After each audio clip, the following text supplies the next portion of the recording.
Feel the real fear with us. প্রিয় listeners, আসসালামু আলাইকুম। Feel the real fear with us. দেশ ও দেশের বাইরে যেখান থেকে আফরান দ্য হরর ওয়ার্ল্ডের আজকের ভয়ের শিহরণ বইয়ের নতুন একটি ঘটনার সাথে যুক্ত হচ্ছেন বা পরবর্তীতে হবেন, সকলকে জানাচ্ছি শুভেচ্ছা ও ভালোবাসা। আশা করি সবাই ভালো আছেন, সুস্থ আছেন। প্রিয় লিসেনার্স, ভয়ের শিহরণ বই থেকে ধারাবাহিকভাবে আমরা ঘটনাগুলো আপনাদের সামনে উপস্থাপন করে যাচ্ছি। প্রতি শুক্রবার আমরা ভয়ের শিহরণ বই থেকে নতুন একটি করে ঘটনা আপনাদের সামনে উপস্থাপন করছি। রমজান মাসে এটা আমরা শুরু করেছিলাম, রমজানের শেষ শুক্রবারে আমরা সেটা সঙ্গত কারণে করতে পারিনি, কারণ হচ্ছে আমাদের পরবর্তী ঈদ স্পেশাল এপিসোডগুলো ছিল। আমরা আবার শুরু করেছি প্রতি শুক্রবার ইনশাল্লাহ এই বই থেকে নতুন একটি করে ঘটনা আপনাদের সামনে উপস্থাপন করা হবে। চলুন আজকের ঘটনাতে চলে যাই। আজকে যেই ঘটনাটি আপনাদের সাথে শেয়ার করব, এই ঘটনাটি আমাদেরকে পাঠিয়েছেন আপনাদের সকলের প্রিয় চুয়াডাঙ্গার হাফিজ, যার বাড়ি চুয়াডাঙ্গা জেলার গাইদঘাট গ্রামে। এই ঘটনাটি উনি যার কাছ থেকে সংগ্রহ করেছেন তার নাম আলমগীর। ঘটনাটি যেভাবে বইয়ে রয়েছে সেভাবেই আপনাদের সামনে উপস্থাপন করছি। ঘটনাটির শিরোনাম জিনের বিচার। আমি আজ যে ঘটনাটি শেয়ার করছি সেটি আমার গ্রামের আলমগীর চাচার কাছ থেকে সংগ্রহ করেছি। ঘটনাটি আলমগীর চাচা তার দাদার কাছে শুনেছিলেন। ঘটনাটি ঘটেছিল 1955 সালের দিকে। ঘটনাটি যার সাথে ঘটেছিল তার নাম আসাদ চৌধুরী। এই আসাদ সাহেব ছিলেন তৎকালীন কুষ্টিয়া জেলার একজন নামকরা গ্রাম্য বিচারক। সেই সময় কুষ্টিয়া ছিল বাংলাদেশের মধ্যে বা তৎকালীন পূর্ব পাকিস্তানের মধ্যে অন্যতম বড় জেলা। এই আসাদ সাহেব ছিলেন অত্যন্ত ন্যায়পরায়ণ, বিচক্ষণ ও জ্ঞানী ব্যক্তি। উনি গ্রামের কোনো বিচারে উপস্থিত হলে সেই বিচারটি ভালোভাবে বুঝে তারপর রায় দিতেন। শোনা যায় উনি ওনার জীবনে যত বিচারে রায় দিয়েছেন প্রতিটা রায় ইনসাফের সাথেই দিয়েছেন। আরও শোনা যায় তৎকালীন পশ্চিম পাকিস্তানের ইসলামাবাদের একটি নামকরা মাদ্রাসা থেকে উনি কোরআনের হাফেজ হন। তার সততা, জ্ঞান, বুদ্ধি এগুলো দেখে সেই মাদ্রাসার একজন শিক্ষক তাকে এক পীরের কাছে রেখে আসেন এবং 3 বছর ওই পীরের কাছে থেকে উনি অনেক দ্বীনি শিক্ষা লাভ করেন। আর উনি যে বিচারগুলো করতেন, ওনার বিচার মানে নাই এমন ঘটনা নাকি কখনো ঘটেছে বলে কেউ বলতে পারে নাই। ওনার বিচারে যে দোষী সে যত প্রভাবশালী হোক না কেন তাকে দোষী সাব্যস্ত করতেন এবং নির্দোষকে নির্দোষ প্রমাণিত করতেন। বিচারের পাশাপাশি তিনি তার এলাকার একটি মসজিদের খাদেম ছিলেন। উনি মসজিদের এই খেদমতের জন্য কোনো টাকা পয়সা নিতেন না। শোনা যায় আসাদ সাহেব তার বাবার একমাত্র পুত্র সন্তান ছিলেন। তার অনেক সম্পত্তি ছিল। তিনি বিচার করতে গিয়ে যখন দেখেছেন একজন অন্যায় করেছেন, কিন্তু ওই সময় অন্যায় করা ছাড়া কোনো উপায় ছিল না, তিনি অন্যায়ের শাস্তি দিয়েছেন, কিন্তু শাস্তি দেওয়ার পর নিজের সম্পদ তাকে দিয়ে দিয়েছেন। এভাবে নাকি তার পিতার রেখে যাওয়া সম্পদ উনি মানুষের কল্যাণে বা প্রয়োজনে বিলিয়ে দিয়েছেন। আসাদ সাহেব আরেকটি কাজ করতেন, সেটা হলো আশেপাশে কোনো গ্রামের কোনো জিনে ধরা রোগীকে উনি নাকি তাড়াতে পারতেন। এই কাজে ওনার সফলতার হার ছিল অনেক বেশি। কথিত আছে এমন ঘটনাও ঘটেছে যে অনেক জিনে ধরা রোগীর বাড়িতে যখনই আসাদ সাহেব পা রেখেছেন, জিন সেই রোগীকে ছেড়ে দিয়ে চলে গেছে, আর কখনোই সেই রোগীকে সেই জিন আর আসর বা ধরে নাই। আসাদ সাহেবের বয়স যখন 60-এর মতো হয়ে যায় বা 60 বছরের মতো, তখন ওনার জীবনে ঘটে যায় অনাকাঙ্ক্ষিত কিছু ঘটনা। এত কিছু বলার কারণ আপনারা ঘটনাটি শুনলেই বুঝতে পারবেন। সময়টা 1955 সালের আশেপাশে। কুষ্টিয়া থেকে পোড়াদহ এলাকায় আসেন উনি একটি বিচার করতে। আসাদ সাহেব যখন বিচার করছেন, ওনার চোখ যায় পাশের একটি কদম গাছের দিকে। আসাদ সাহেব দেখতে পান দুটি বড় আকৃতির পাখি ওই গাছের একটি ডালে বসে আছে। এক দৃষ্টিতে পাখি দুটি আসাদ সাহেবের দিকে তাকিয়ে আছে। উপস্থিত সকলের কথাও পাখি দুটো খুব মনোযোগ সহকারে শুনছে। উনি বিচারের মধ্যেই মাঝে মধ্যে ওই পাখি দুটোর দিকে নজর রাখছিলেন। বিচার শেষে উনি দেখেন পাখি দুটি আর নেই। পাখি দুটি সাধারণ পাখিদের চেয়ে কিছুটা বড় দেখতে, আর পাখি দুটো বেশ সুন্দরও ছিল দেখতে। পাখি দুটো দেখে উনি কিছুটা বিস্মিত হলেও বিষয়টা তেমন একটা পাত্তা দেন নাই। উনি ওনার মতো বিচার কাজ শেষ করে বাড়িতে ফেরেন। এরপর উনি যখনই বিচার করতে যান ওই রকম দুটি পাখিকে দেখতে পান। দূর থেকে এই পাখিগুলো মনে হচ্ছে তার বিচার করাটা বিশ্লেষণ করছেন। উনি এবার বিষয়টা একটু অন্যভাবে ভাবতে থাকেন। উনি নিশ্চিত হন যে এরা সাধারণ কোনো পাখি না, এরা অন্য কিছু। কিন্তু এরা আসলে কেন আমাকেই ফলো করছে? তারা কেন আমার প্রতিটা বিচারে এইভাবে দূর থেকে খেয়াল রাখছে? এই বিষয়টা তারা যতক্ষণ পর্যন্ত নিজে এসে না জানাবে ততক্ষণ পর্যন্ত আমি বুঝতে দেব না যে তারা সাধারণ কোনো পাখি না। আর এটা আমি বুঝতে যে পেরেছি এটাও তাদেরকে বুঝতে দেব না। এভাবে বেশ কিছুদিন চলে যায়। একদিন আসাদ সাহেব নিজ গ্রাম থেকে 8 থেকে 10 কিলোমিটার দূরে একটি গ্রামে বিচার করতে যান। বিকাল থেকে বিচার শুরু হয়। বিচার শেষ হতে হতে তুমুল বৃষ্টি শুরু হয় এবং বৃষ্টি থামতে থামতে রাত প্রায় 9টা বেজে যায়। আর তখনকার রাস্তাঘাট এত উন্নত ছিল না। ওনাকে যেতে হবে 10 কিলোমিটার রাস্তার মধ্যে অর্ধেকটা মাটির রাস্তা, অর্ধেকটা ইটের রাস্তা, এটা দিয়েই যেতে হবে। উনি একটা নীতি মেনে চলতেন। নিজ এলাকার বাইরে কোনো জায়গায় বিচার করতে গেলে যত রাত হোক কখনোই সেই এলাকায় থাকবেন না। এটা তার দাদার দেওয়া একটা উপদেশ ছিল। আর আসাদ সাহেবের কোনো শত্রু আছে বলে উনি মনে করতেন না। তাই তার কাছে থাকা ব্যাটারির লাইট নিয়ে বাড়ির উদ্দেশ্যে উনি বেরিয়ে পড়েন। রাস্তাঘাট সবই তো তার পরিচিত। গ্রামের মানুষ অনেকেই তাকে থেকে যাওয়ার জন্য অনুরোধ করেছিলেন। কেউ কেউ তাকে এগিয়ে দেওয়ার কথাও বলেছিলেন। আসাদ সাহেব সবাইকে মানা করে দেন, বলেন ইনশাল্লাহ কোনো সমস্যা হবে না, আর আপনাদের এত রাত্রে কষ্ট না দেই। এর আগেও অনেক গ্রামে বিচার শেষ করে রাতে বিরেতে বাড়িতে ফিরেছি। আল্লাহর রহমতে বড় ধরনের কোনো বিপদ আপদ হয়নি আলহামদুলিল্লাহ। তো আসাদ সাহেব একা একা বেরিয়ে পড়েন। আসাদ সাহেব হাঁটতে হাঁটতে যখন একটু নির্জন রাস্তার মধ্যে আসলেন উনি পেছনে একটা শব্দ শুনলেন। মনে হলো কোনো কিছু ওনার পেছনে পেছনে আসছে। তখন আসাদ সাহেব পেছনে তাকিয়ে দেখেন দুটি সাদা বিড়াল ওনার পেছনে পেছনে আসছে। দুটি বিড়ালই ধবধবে সাদা এবং দেখতে একই রকম। উনি দাঁড়ানোর সাথে সাথে বিড়াল দুটি দাঁড়িয়ে পড়ে। বিড়াল দুটি ওনার থেকে বেশ কিছুটা দূরেই দাঁড়িয়েছিল।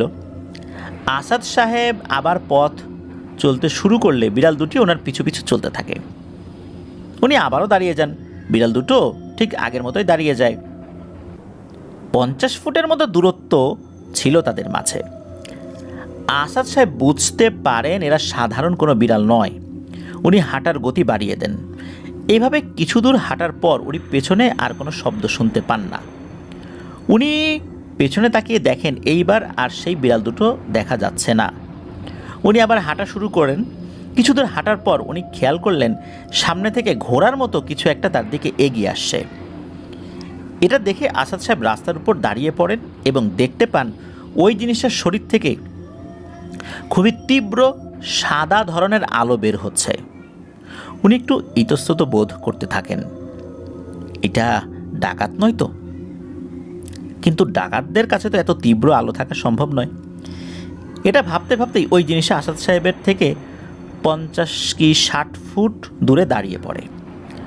তখন আসাদ সাহেব দেখেন একটা ঘোড়ায় একজন বয়স্ক ব্যক্তি বসে আছেন। উচ্চতা মনে হচ্ছে 10 ফুটের উপরে, এবং এই বয়স্ক ব্যক্তি যে পোশাক পরে আছে সেই পোশাক থেকেই এই তীব্র আলো বের হচ্ছে।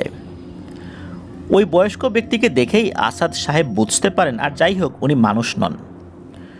তখন আসাদ সাহেব ওই লোককে ওই ঘোড়া থেকে নামতে নামতেই সালাম দিয়ে দেন।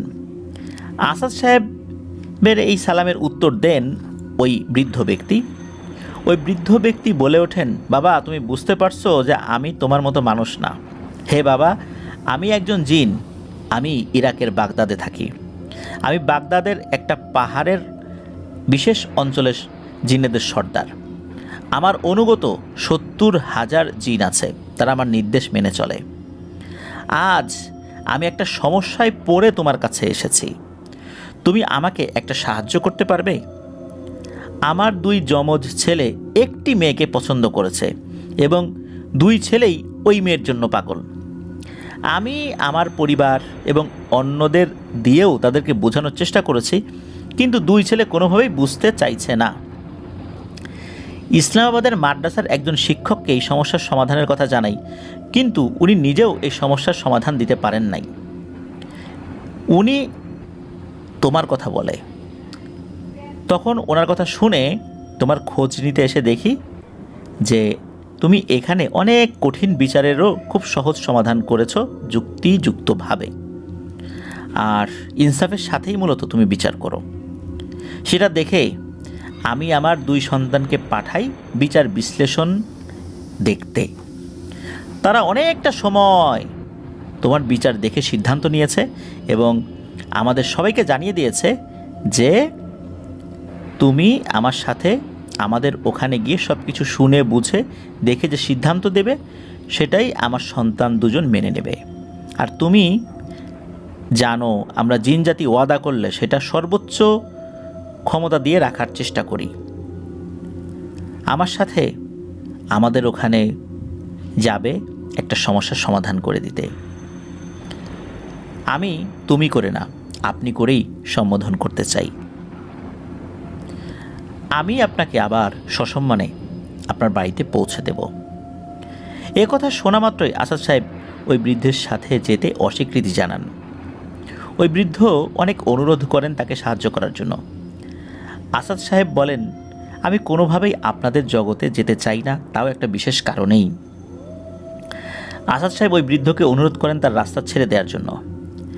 এক পর্যায়ে ওই বৃদ্ধকে পাশ কাটিয়ে আসাদ সাহেব চলে আসেন এবং কোনো সমস্যা ছাড়াই বাড়িতেও চলে আসেন। এরপরও মাঝে মধ্যে ওই বৃদ্ধ আসতেন আসাদ সাহেবকে তাদের দেশে নিয়ে তার ছেলেদের সমস্যা সমাধান করে দেওয়ার জন্য। আসাদ সাহেবও অনেক অনুরোধ করেন তাকে ক্ষমা করার জন্য, যে উনি যেতে পারবেন না। যাই হোক, এভাবেই কেটে যায় 3 বছর। সময়টা 1958। আসাদ সাহেবের একটাই মাত্র ফুফু ছিল, যার বিয়ে হয়েছিল ভারতের কলকাতা শহরের একটি এলাকা যার নাম গোবিন্দপুর। সেখানে ওই ফুফু 1958 সালের দিকে কুষ্টিয়াতে আসেন। ফুফু এসে আসাদ সাহেবকে সন্ধ্যাবেলায় ডাকেন। আসাদ সাহেব যখন আসেন তখন আসাদ সাহেবের ফুফু বলেন, বাপ, তুই তো অনেক দিন আমাদের ওখানে যাসনি, এবার আমার সাথে তোকে যেতে হবে, কারণ আমাদের বাড়ির পাশের একজন প্রতিবেশীর ছেলে খুবই অসুস্থ।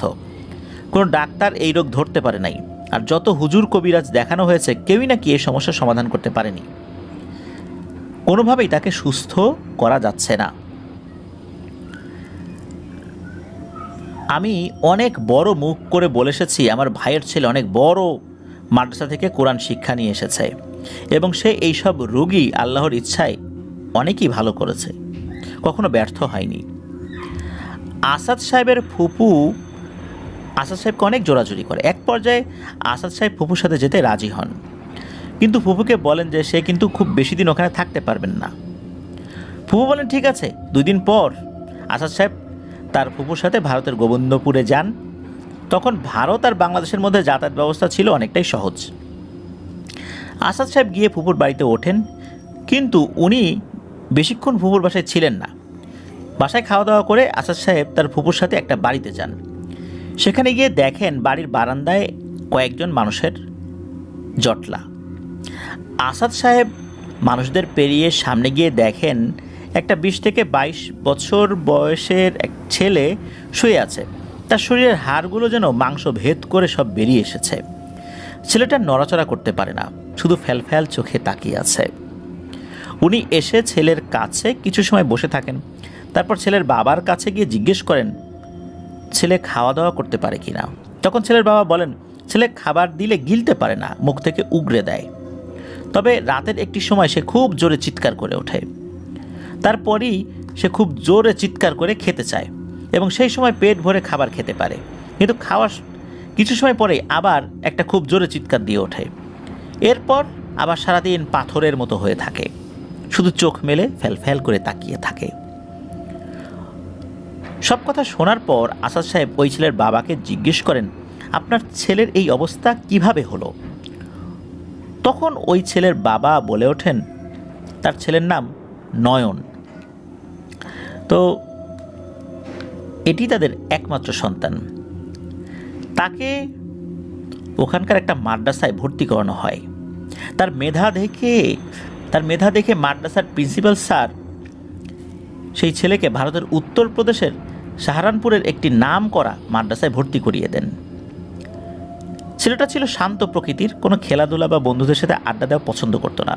পড়াশোনার পাশাপাশি সে ইসলামিক বই পড়তে খুবই পছন্দ করত, যেগুলো তার পাঠ্য বইয়ের তালিকায় ছিল না এমন ইসলামিক বই। সে গজল লিখত, ছেলেটার কণ্ঠটাও খুব সুন্দর ছিল। সে মাদ্রাসার কোনো প্রোগ্রামে উপস্থিত হলে ইসলামিক গজল পরিবেশন করত, নিজের লেখা নিজের গাওয়া ইসলামিক গজল। প্রায় 8 বছর সে ওই মাদ্রাসায় লেখাপড়া করেছে। এর মধ্যে কোনো সমস্যা হয়নি, কেউ এই ছেলের নামে কোনো অভিযোগও করেনি। মাস 3 আগে মাদ্রাসা থেকে এখানকার এক লোকের মাধ্যমে মাদ্রাসার প্রিন্সিপালের একটা চিঠি আসে, এই ছেলেকে নাকি খুঁজে পাওয়া যাচ্ছে না। অভিভাবকের সাথে করে যেন মাদ্রাসার প্রিন্সিপাল উত্তরপ্রদেশের সাহারানপুরে আসেন। তো ওখান থেকে গুছিয়ে যেতে প্রায় 1 সপ্তাহ সময় লেগে যায়। এই ছেলের বাবা, ছেলের বড় চাচা এবং মাদ্রাসার প্রিন্সিপাল সাহেব ওখানে যান। এর মধ্যে ওনারা আর কোনো যোগাযোগ করতে পারেন নাই। ওনারা ওখানে গিয়ে দেখেন যে ছেলেকে পাওয়া গেছে। ছেলেকে একটা রুমে রাখা হয়েছে। ছেলের পুরো শরীরে ক্ষতের দাগ। ছেলে কারোর সাথে কথা বলে না, শুধু রাতের একটা সময় চিৎকার করে খাবার চায় এবং খাবার শেষের কিছু সময় পর আবার চিৎকার করে নীরব হয়ে যায়। তখন মাদ্রাসার শিক্ষকদের জিজ্ঞেস করা হয়, আমার ছেলে এমন কি করে হলো? তখন ওই মাদ্রাসার একজন শিক্ষক বলেন, আমাদের এখান থেকে একটি দল 40 দিনের জন্য তাবলিগে যায় পাহাড়ের পাদদেশে ঘেরা একটি গ্রামে। গ্রামের নাম শাহীনগর। আমরা ওখানে 15 জনের দল পাঠাই এবং আমি নিজেও ওই দলের সাথে যাই। সব কিছুই স্বাভাবিকভাবে চলছিল। আমরা একটা জিনিস খেয়াল করতাম, দুপুরের নামাজ পড়ে খাওয়া দাওয়া শেষ করে আমরা ঘুমাতে যেতাম বা বিশ্রাম নিতাম, তখন নয়ন আমাদের সাথে ঘুমাতো না। ও বাইরে যেত, গ্রামের মধ্যে ঘুরে বেড়াতো। আবার কখনো মসজিদের পাশে অজু করার জন্য একটা পুকুর ছিল, ওখানে বসে থাকতো। আবার কখনো মসজিদের পাশে বাগান ছিল, সেখানে গিয়ে বসে এক মনে গজল গাইতো। আবার কখনো ইসলামিক বই পড়তো। এগুলো আমরা স্বাভাবিকভাবেই নিয়েছি, কারণ ও নিরিবিলি থাকতেই পছন্দ করে। বই পড়া, গজল গাওয়া এগুলো মাদ্রাসায়ও সে করতো। এই জন্য আমরা বিষয়টাকে তেমন একটা পাত্তা দেই নাই। তবে স্থানীয় যারা ছিল এবং ওই মসজিদের ইমামসহ তারা বলে, আমাদের মসজিদ থেকে 1.5-2 কিলো দূরের পাহাড়ের ওই দিকে যেতে কোনোভাবেই যেন আমরা না যাই। খুবই কঠোরভাবে আমাদেরকে নিষেধ করে দেন যে ওই দিকে, মানে পাহাড়ের ওই দিকে আমরা যেতে পারবো না। তারা বললেন ওখানে নাকি শয়তানের পূজা করে এমন কিছু লোক রয়েছে যাদের নির্দিষ্ট কোনো ধর্ম নেই। শয়তানের পূজা করাটাকেই তারা নিজেদের ধর্ম বলে মনে করে। স্থানীয়রা বলে আমরা কখনো যেন ওইদিকে না যাই এবং ওনারা ওইদিকে যান না। আমরা সেদিকে যাই নাই, তবে মাঝে মাঝে অদ্ভুত কিছু শব্দ আমরা শুনতে পাই। কথিত আছে ওখানে নাকি 3 ভাই শয়তানের পূজা করে। আর ওখানে যেই এলাকাবাসী রয়েছে তাদের বাপদাদারাও ওই এলাকায় যেতে নাকি ওই এলাকাবাসীকে নিষেধ করেছেন। তো গ্রামের মানুষের কাছ থেকে এই কথাগুলো শোনার পর আমরা বিষয়টা ছাত্রদের জানাই এবং এই বিষয়ে তাদেরকে খুব জোরালোভাবেই জানানো হয়। এর মধ্যে নয়নের মধ্যে কিছু অস্বাভাবিক কিছু আমরা কখনোই দেখি নাই। সে বাইরে যেত, আবার আসরের নামাজের সময় ঠিক চলে আসতো। যখন 20 দিন পার হয় তখন দেখি ও ফজরের পরে বাইরে যেত এবং সকালে খাবারের আগেই আবার চলে আসতো। আমরা বিষয়টাও স্বাভাবিকভাবেই নিয়েছি। আমাদের যখন এই গ্রাম থেকে মাদ্রাসায় ফেরত যাওয়ার সময় চলে আসে বা আর সপ্তাহখানেকের মতো বাকি আছে ফেরত যাওয়ার, তখন নয়নের মধ্যে কিছু পরিবর্তন লক্ষ্য করা যায়। মনে হতো কি একটা বিষয় নিয়ে সে খুব চিন্তা করছে। রাতে ঠিকমতো ঘুমাতো না, অস্থির একটা ভাব লক্ষ্য করা যেত। এর মধ্যে আমরা যেদিন ওই গ্রাম থেকে মাদ্রাসায় চলে আসব তার আগের দিন ফজরের নামাজ পড়ে বাইরে বের হই। তারপর থেকে আমরা আর তাকে খুঁজে পাই না। গ্রামের মানুষ নিয়ে মসজিদের আশেপাশে সব জায়গায়, গ্রাম, এমনকি মসজিদের পাশে উজু করার পুকুরটাও জাল ফেলে খোঁজা হয়, কারণ মাঝে মাঝেই সে ওখানে বসে থাকতো। সে সাঁতারও জানতো না, এই জন্য তাকে জাল ফেলে খোঁজা হয়, কিন্তু কোনোভাবেই তাকে পাওয়া যায় না। পরে চিন্তা করে দেখি সে হয়তো আমাদের দলের কারোর সাথে ঝামেলা করে মাদ্রাসায় একা একাই চলে গেছে। আমরা 40 দিন পর সবাইকে নিয়ে মাদ্রাসায় এসে দেখি নয়ন আসেনি। তখন আমরা বিষয়টা মাদ্রাসার বড় হুজুরকে জানাই। বড় হুজুর বিভিন্ন মাধ্যমে নয়নের খোঁজ খবর নেওয়ার চেষ্টা করে, কিন্তু কোনোভাবেই নয়নের খোঁজ খবর পাওয়া যাচ্ছিল না। এর মধ্যে আপনাদের চিঠি পাঠানো হয়। 2 দিন আগে হঠাৎ করেই মাদ্রাসার অদূরবর্তী একটা নির্জন রাস্তায় রাতে চিৎকারের শব্দ শুনে সেখানকার মানুষ ওই চিৎকারের উৎস ধরে এগিয়ে গিয়ে দেখে এই ছেলেটি ক্ষতবিক্ষত হয়ে পড়ে আছে। পরে কিছু মানুষ ধরাধরি করে মাদ্রাসায় নিয়ে আসে। পরে আমরা চিনতে পারি এটা আমাদের ছাত্র নয়ন। আমরা হুজুররা সর্বোচ্চ চেষ্টা করছি তাকে সুস্থ করার জন্য, কিন্তু কোনোভাবেই ওকে সুস্থ করতে পারিনি। সব ধরনের রুকিয়া ওর উপর প্রয়োগ করা হয়েছে, আর ডাক্তারি চিকিৎসাও তার উপর করা হয়েছে, কিন্তু লাভ হয়নি। তারপর আমরা মাদ্রাসা থেকে বাসায় নিয়ে আসারও চেষ্টা করি। এরপর মূলত পরিবারকে খবর দেওয়া হয়।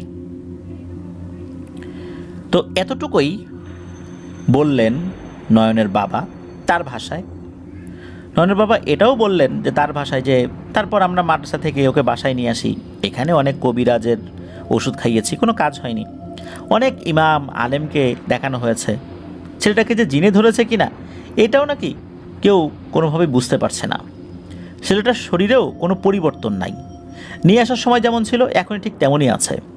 এই কথাগুলো শোনার পর আসাদ সাহেব বুঝতে পারেন এখানে আসলে তার কিছু করার নাই, কারণ অনেক বড় বড় আলেম, ইমাম, মাদ্রাসার বড় হুজুর যখন কিছুই করতে পারেননি, উনি আর কতদূর কী করতে পারবেন। যাই হোক, উনি তারপরও সবাইকে দূরে সরে যেতে বলেন। তারপর আসাদ সাহেব তার রিচুয়াল শুরু করেন। উনি আগে যেভাবে জিনে ধরা রুগীকে হাজির করতেন সেভাবেই চেষ্টা করতে থাকেন, কিন্তু কোনোভাবেই জিনকে হাজির করতে পারেন না। বারবার চেষ্টা করে উনি ব্যর্থ হন। উনি কনফিউজড হয়ে যান, আসলে কি নয়নকে জিনে ধরেছে নাকি অন্য কোনো সমস্যা। জিনে ধরলে তো জিন হাজির হয়ে যাওয়ার কথা। তাছাড়া যে সমস্ত পরীক্ষা নিরীক্ষা রয়েছে সেগুলো করেও জিনে যে ধরেছে বা জিনের কোনো সমস্যা আছে কিনা সেটাও তো বোঝা যাচ্ছে না। উনি নয়নের আব্বাকে ভালো করে জিজ্ঞেস করেন যে আচ্ছা, ভালো কোনো ডাক্তার দেখানো হয়েছে কি? তখন নয়নের বাবা বলেন যে কলকাতার বড় বড় ডাক্তারকে দেখানো হয়েছে, কিন্তু তারা কোনো রোগই ধরতে পারে নাই। তখন আসাদ সাহেব তার ফুপুকে বলেন, ফুপু, আসলে আমার কিছুই করার নাই। আমি যতদূর জানি সব চেষ্টা করেছি, কিন্তু মনে হচ্ছে এই রোগীর চিকিৎসা আমার দ্বারা হবে না। এই বলে উনি বাড়ি থেকে চলে আসেন এবং ফুপুদের বাড়িতে 2-1 দিন থেকে নিজের বাড়ি কুষ্টিয়া চলে আসেন। কিন্তু আসাদ সাহেবের একটা দারুণ কৌতূহল কাজ করে এই ছেলের সাথে আসলে কি হয়েছে, কি ঘটেছে এটা জানার জন্য। এই ছেলেটার প্রতি তার একটা মায়াও চলে আসে। মাদ্রাসার একটা জ্ঞানী ছেলে কিভাবে এমনটা হয়ে গেল? এত বিচক্ষণ, ভালো একটা ছেলে, মেধাবী ছেলে। আবার তার ফুপু অনেক আশা করে নিয়ে গেল, ফুপুর মুখটাও রাখতে পারল না। উনি একটা চিন্তা করেন যে এবার যদি সেই জিনের সর্দারটা আসে, আমি তার কাছে বিষয়টা জানার চেষ্টা করব, আর যদি পারি ওই ছেলের জন্য কিছু একটা করার জন্য জিনের সর্দারকে অনুরোধ করব। আসাদ সাহেব অপেক্ষা করতে থাকেন কখন সেই বৃদ্ধ জিন আসবে এবং তিনি প্রশ্নগুলো করবেন। এভাবে কিছুদিন চলে যায়। তবে আসাদ সাহেবকে খুব বেশি অপেক্ষা করতে হয়নি। 20 থেকে 25 দিন পরে উনি একদিন একটি গ্রাম থেকে বিচার কাজ শেষ করে রাতে ফিরছেন। এই রাস্তার মাঝখানে একটা ছোট্ট ব্রিজ পড়ে। উনি ব্রিজে ওঠা মাত্রই দেখেন যে ব্রিজের ওই মাথায় সে বৃদ্ধ জিন দাঁড়িয়ে। তার পোশাক থেকে তীব্র আলো বের হচ্ছে, আর তার পাশেই আগের মতোই একটি ঘোড়া দাঁড়িয়ে রয়েছে। আসাদ সাহেব বৃদ্ধ জিনকে দেখেই সালাম দেন। ওই বৃদ্ধ জিনও সালামের উত্তর দেন এবং ওই বৃদ্ধ বলে ওঠেন, আপনি কি আমার কথা একটু ভেবে দেখেছেন? আমার সন্তানরা শুধু আপনার সিদ্ধান্ত নির্দ্বিধায় মেনে নিতে রাজি হয়েছে। আপনি আমার সাথে চলেন, আপনার কোনো ক্ষতি হবে না। আমি তো আগেও বলেছি, এখনও বলছি, আপনাকে সসম্মানে আবার দিয়ে যাব, এবং আপনি যদি চান উপযুক্ত পারিশ্রমিক আপনাকে আমরা দিব। তখন ওই জিনকে আসাদ সাহেব চাচা বলে সম্বোধন করেন বলেন, চাচা আমি আপনার সাথে যাব, আমার কোনো পারিশ্রমিক লাগবে না, কিন্তু আমার একটা কাজ করে দিতে হবে, আমি এই বিষয়টা নিয়ে খুবই চিন্তিত। তখন ওই বৃদ্ধ জিন বলেন, বাবা তুমি বলো তোমার কি কাজ করতে হবে। আমাদের জিনদের সামর্থ্যের মধ্যে হলে অবশ্যই চেষ্টা করব, ইনশাল্লাহ সর্বোচ্চটা দিয়ে চেষ্টা করব। তখন আসাদ সাহেব বলেন, ভারতের কলকাতা শহরের একটি গ্রাম নাম গোবিন্দপুর, ওখানে নয়ন বলে একটা ছেলে রয়েছে, সে খুবই অসুস্থ। কোনো কবিরাজ ডাক্তার তার রোগ ধরতে পারেন নাই। সে 2 মাস আগে একটা মসজিদে তাবলিগে হারিয়ে গিয়েছিল, তাবলিগে গিয়ে তারপর প্রায় 10 থেকে 12 দিন পর তার খোঁজ পাওয়া যায়। এই সময়টা সে কোথায় ছিল, আপনি আমাকে এই খোঁজগুলো দিন, আর ওই ছেলেটা আসলে কি হয়েছে এগুলো আমাকে জানান। আমি অবশ্যই আল্লাহ যদি বাঁচিয়ে রাখে আপনার সাথে আপনার দেশে যাব এবং চেষ্টা করব সুন্দর একটা সমাধান দেওয়ার জন্য। ছেলেটার জন্য আমার মনটা খুব কাঁদছে। এত মেধাবী একটা ছেলে, যাকে দিয়ে দিনের অনেক খেদমত হবে, তার এই অবস্থা আসলে মেনে নিতে পারছি না। এত দূর থেকে গেলাম, সেখানে গিয়ে কিছুই বুঝতে পারলাম না। সব কথা শোনার পর ওই বৃদ্ধ জিন বলে, ঠিক আছে, আমি জানার চেষ্টা করি যে আসলে ব্যাপারটা কি। তথ্যগুলো জেনে খুব তাড়াতাড়ি তোমার সাথে আমি দেখা করব। যেহেতু আবার দুজনের মধ্যে ভালো একটা সম্পর্ক হয়ে যায়, আবার উনি তুমি বলে সম্বোধন করেন। তো এই কথা বলে দুজন দুজনকে বিদায় নিয়ে যে যার মতো চলে যান। আসাদ সাহেব প্রতিটা মুহূর্ত অপেক্ষা করতে থাকেন। রাতের একটা সময় উনি বাড়ির বাইরে রাস্তায় বের হন, যাতে বৃদ্ধ জিন তার সাথে দেখা করতে আসেন। এভাবে 1-2 দিন কেটে যায়। তবে অল্প কয়েকদিনের মধ্যেই সত্যি বৃদ্ধ জিন সর্দার রাতে তার সামনে চলে আসে। জিন সর্দারকে দেখা মাত্র উনি সালাম দেন। এইবার আসাদ সাহেব জিজ্ঞেস করার আগেই জিন সর্দার বলে ওঠেন কি ঘটেছিল মূলত নয়নের সাথে। তো আমরা জিন সর্দারের ভাষাই বলছেন সেই জিন সর্দার, আমি যখন আমার অনুগত কিছু জিনকে এই বিষয়ে তথ্য সংগ্রহ করতে বলি, তখন তারা ওখানে যায় এবং কোনো তথ্য ছাড়াই ফেরত আসে। তারা বলে যে আমরা আপনাকে নয়ন সম্পর্কে খুব একটা তথ্য দিতে পারবো না, কারণ কোনো এক শয়তান নয়ন যেই দিকে গেছে ওই জায়গাটা এমনভাবে তন্ত্র মন্ত্র দিয়ে বন্দি করে রেখেছে যে সাধারণ কোনো জিন ওখানে প্রবেশ করতে পারবে না। আমাদের মধ্যে যারা অনেক শক্তিশালী আপনি তাদেরকে পাঠান। পরে আমি আমার গোষ্ঠীর মধ্যে সবচেয়ে শক্তিশালী 3টি জিনকে পাঠাই। তারা গোয়েন্দা তথ্য সংগ্রহে বা গোয়েন্দাগিরি করতে খুবই সিদ্ধহস্ত এবং তারা যোদ্ধা প্রকৃতিরও জিন বটে। পরে তারা এসে নয়নের সাথে যা যা ঘটেছে সেইটা আমাকে সম্পূর্ণরূপে বর্ণনা করে। ওই জিন বলে নয়ন প্রতিদিন দুপুরের খাবারের সময় ওই পুকুরের পাশে বসে থাকতো এবং গজল গাইতো। দূর থেকে একটা মেয়ে নয়নকে দেখতো এবং তার গজল শুনতো। তো লিসেনার্স, ঘটনাটি বোঝার জন্য মেয়েটির নাম দিলাম মোহিনী। ওই মেয়েটা ছিল সুন্দরী। সেদিন আর বেশিক্ষণ অপেক্ষা না করে নয়ন ফিরে মসজিদে চলে আসে, কিন্তু মনের ভিতর একটা বিষয় ঘুরপাক খেতে থাকে, ওই পাশে তো আমাদের সবার যাওয়া নিষেধ, তাহলে ওই মেয়েটা এখানে কিভাবে এলো? এই বিষয়টা তার মনের মধ্যে গেঁথে যায়।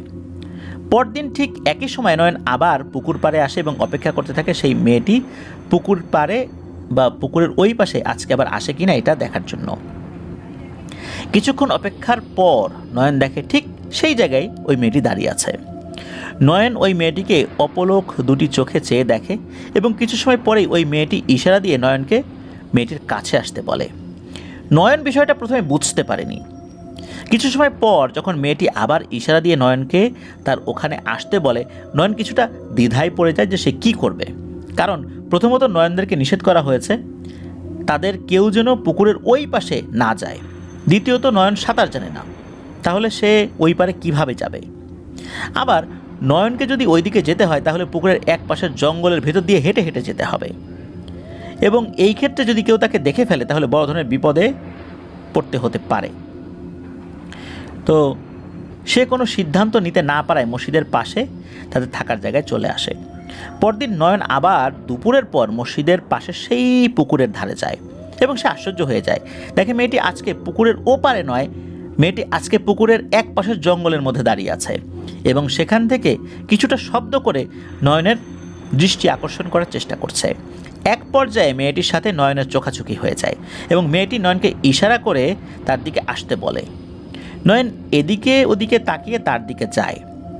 মেয়েটিকে কাছ থেকে দেখে নয়ন কিছুটা বিমোহিত হয়ে পড়ে, এত সুন্দর একটা মেয়ে তার সামনে দাঁড়িয়ে আছে এই ভেবে। এক পর্যায়ে নয়ন মেয়েটিকে বলে ওঠে, তোমার নাম কি? তুমি পুকুরের ওই পাশে কিভাবে থাকো? এই কথা শুনে মেয়েটি বলে, আমার নাম মোহিনী, আমি পাহাড়ের মধ্যে বসবাস করি। তুমি কয়েকদিন আগে সুর করে একটা কিছু গাইছিলে, ওটা আমার খুব ভালো লেগেছিল, তাই আমি মাঝে মাঝে পুকুরের ওই পাশে লুকিয়ে তোমার কণ্ঠের ওই গজলগুলো শুনতাম। কথাগুলো শুনে নয়ন তখন বলে, পুকুরের ওই পাশে গ্রামের সবাইকে যেতে নিষেধ করা হয়েছে, গ্রামের সবাই আমাদেরকেও নিষেধ করেছেন, তাহলে তুমি ওই পাশে কীভাবে থাকো, আর তোমার বাড়িটাই বা কোথায়? তখন মোহিনী বলে, আমি এবং আমার 3 ভাই ওই পাহাড়ের মধ্যেই দীর্ঘদিন ধরে বসবাস করি, তুমি সময় হলেই সব জানতে পারবে আমি কে। এভাবে দুজনের মধ্যে কথাবার্তা চলতে থাকে। এক পর্যায়ে তাদের মধ্যে একটা প্রেমের সম্পর্ক তৈরি হয়ে যায়। এভাবে লুকিয়ে তারা দেখা করে বেশ কিছুদিন এভাবেই চলে যায়। একটা সময় অন্যদের সাথে সাথে নয়নেরও তো ফিরত যাওয়ার সময় চলে আসছিল আর কি। কিন্তু নয়ন ওই মেয়েকে এতটাই পছন্দ করে ফেলেছিল যে ওই মেয়েটিকে ছেড়ে যাওয়ার জন্য কোনোভাবেই তার মন চাইছিল না। ওই মেয়েটিকে ছেড়ে যাওয়া তার জন্য অনেকটাই অসম্ভব হয়ে দাঁড়িয়েছে। কিন্তু নয়ন তার সঙ্গীদের কখনো বুঝতে দেয়নি তার মনের মধ্যে আসলে কী চলছিল। সব এমন ভাব করে যে তার সব কিছুই আগের মতোই চলছে। যেহেতু নয়ন মাত্র 40 দিনের জন্য এখানে এসেছে, সেহেতু নয়নকে সবার সাথে ফেরত তো যেতেই হবে। কিন্তু নয়ন মোহিনীকে ছেড়ে যাওয়ার কথা ভাবতেই পারতো না। 35তম দিনে নয়ন মোহিনীকে সব খুলে বলে সে আর মাত্র 5 দিন এখানে আছে। এই কথা শুনে মোহিনীরও মন খারাপ হয়ে যায়। তখন নয়ন বলে, তোমার পরিবার সম্পর্কে আমি প্রথম দিন জিজ্ঞেস করেছিলাম, তুমি বললে সময় করে সব বলবো। এতদিন আমি তোমার সম্পর্কে জানতে চাইনি, আর আমাদের দূর থেকেই বেশি দেখা হয়েছে, এই জন্য তোমার সম্পর্কে আমাকে সব কিছু বলো। তখন মোহিনী বলে যে আজ আমি তোমাকে সব কিছুই বলবো, কিন্তু তুমি কথা দাও সব কিছু শুনে আমাকে ছেড়ে যাবে না। তখন নয়ন তাকে আশ্বস্ত করে যত যাই হোক তাকে ছেড়ে যাবে না। তখন মোহিনী বলে তারা 3 ভাই এবং 1 বোন, সে সব ভাইয়ের ছোট বোন। ভাইরা তন্ত্র সাধনা করে। আসলে আমার ভাইয়েরা কোনো ধর্মে বিশ্বাসী না, তারা শয়তানের পূজা করে। আমিও তাদের মতো করেই চলি, কিন্তু তোমার কণ্ঠে গজল শোনার পর আমার এতই ভালো লাগছিল যে তোমাকে দেখার ইচ্ছা আমাকে পেয়ে বসে। সত্যি বলতে আমি দূর থেকে অনেক মানুষকে দেখেছি, কাছ থেকে তোমাকে দেখার পর আমি তোমাকে পছন্দ করে ফেলেছি। এখন তুমি আমার জীবনের সব, তুমি যা বলবে আমি তাই করব। তখন নয়ন এবং মোহিনী পরিকল্পনা করে তারা দুজন এখান থেকে পালিয়ে নয়নদের বাড়িতে চলে যাবে এবং সেখানে গিয়ে তারা বিয়ে করবে। কিন্তু এখান থেকে তারা কিভাবে পালাবে? তখন মোহিনী বলে, আমি একটা রাস্তা জানি যেটা দিয়ে খুব গোপনে আমরা এখান থেকে পার হতে পারবো। তখন নয়ন আর মোহিনী পরিকল্পনা করে এখান থেকে তারা খুব ভোরে পুকুরের পাশে দেখা করবে এবং মোহিনী নয়নকে নিয়ে গোপন পথ ধরে পালিয়ে যাবে।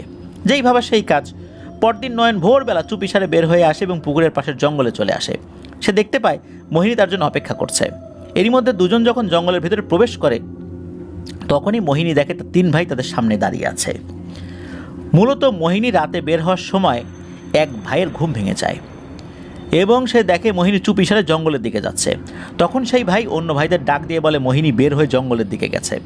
তখন তার ভাইরা তাদের সাথে থাকা জিনদের মাধ্যমে খোঁজ করে নয়ন এবং মোহিনীকে ধরে ফেলে এবং তাদেরকে নিয়ে পাহাড়ের একটা গুহায় নিয়ে যায়। সেখানে নয়ন এবং মোহিনীকে অনেক আঘাত করা হয়। এরপর নয়নকে পাহাড়ের গাছের সাথে বেঁধে রাখা হয় এবং মোহিনীকে একটা ঘরের মধ্যে আটকে রাখা হয়। মোহিনীকে অনেক অনুরোধ করে যেন নয়নকে ছেড়ে যায়, কিন্তু তার ভাইদের কথা মোহিনী মানতে চায় না যে নয়নকে সে ছাড়বে না। আবার মোহিনী তাদের ভাইকে বা ভাইদেরকে অনুরোধ করে যে নয়নকে যেন ছেড়ে দেওয়া হয়, কিন্তু সে কথাও ভাইরা কানে তোলে না। নয়নের উপর অনেক অত্যাচার করে। এটা দেখে মোহিনী সহ্য করতে পারে না। মোহিনী বিষাক্ত একটা গাছের রস পান করে এবং কিছু সময়ের মধ্যেই সে মারা যায়। এদিকে নয়ন দেখে যে মোহিনী মারা গেছে, কিন্তু প্রাথমিক অবস্থায় নয়ন সেটা বুঝতে পারেনি। কারণ হচ্ছে নয়নকে তখনও গাছের সাথে বেঁধে রাখা হয়েছিল, আধমরা অবস্থায় ছিল, অনেকটা বেহুশ অবস্থায় ছিল। ওইদিকে যখন 3 ভাই মোহিনীর কাছে যায়, গিয়ে দেখতে পায় মোহিনী বিষাক্ত পাতার রস পান করে মারা গেছে। এটা দেখে 3 ভাই খুব কান্নাকাটি শুরু করে, কারণ এই 3 ভাই শয়তানের পূজারী হলেও তার বোনকে খুব ভালোবাসত। কিন্তু অপরিচিত একটা ছেলের হাত ধরে পালিয়ে যাবে এটা তো তারা মেনে নিতে পারেনি।